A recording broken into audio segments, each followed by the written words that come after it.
Chapter 7. Clothing. When the houses have become the common heritage of the citizens, and when each man has his daily supply of food, another forward step will have to be taken. The question of clothing will of course demand consideration next, and again the only possible solution will be to take possession, in the name of the people, of all the shops and warehouses where clothing is sold or stored, and to throw open the doors to all, so that each can take what he needs. The communalization of clothing, the right of each to take what he needs from the communal stores, or to have it made for him at the tailors and outfitters,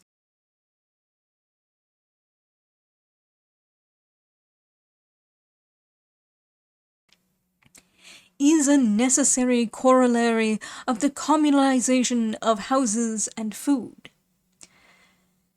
Obviously, we shall not need for that to despoil all citizens of their coats, to put all the garments in a heap and draw lots for them, as our critics, with equal wit and ingenuity, suggest.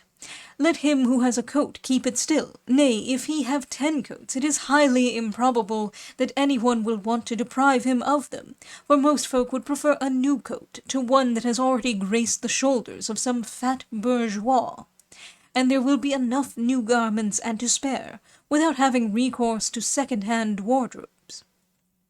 If we were to take an inventory of all the clothes and stuff for clothing accumulated in the shops and stores of the large towns, we should find probably that in Paris, Lyon, Bordeaux, and Marseille, there was enough to enable the commune to offer garments to all the citizens of both sexes.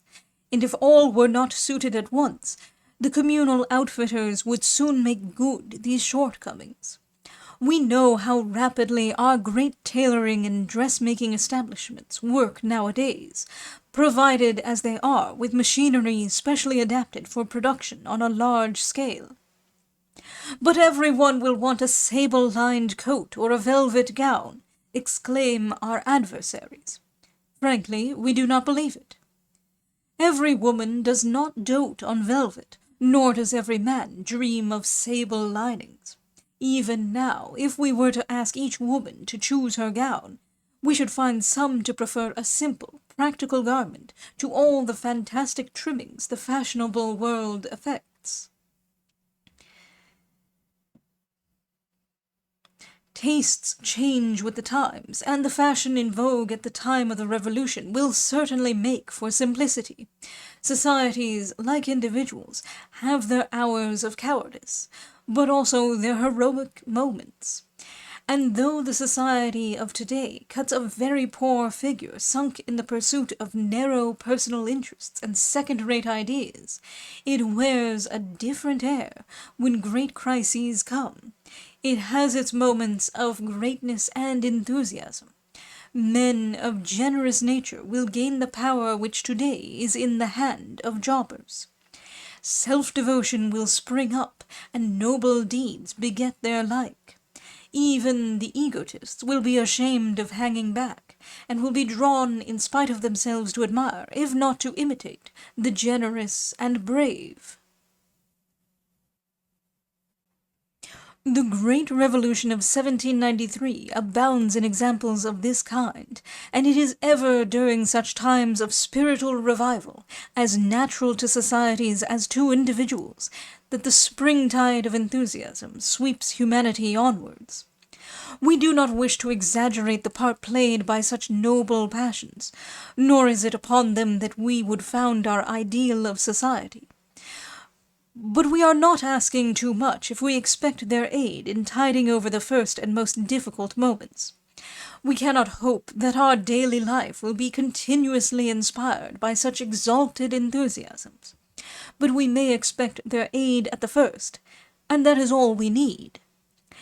It is just to wash the earth clean, to sweep away the shards and refuse, accumulated by centuries of slavery and oppression, that the new anarchist society will have need of this wave of brotherly love.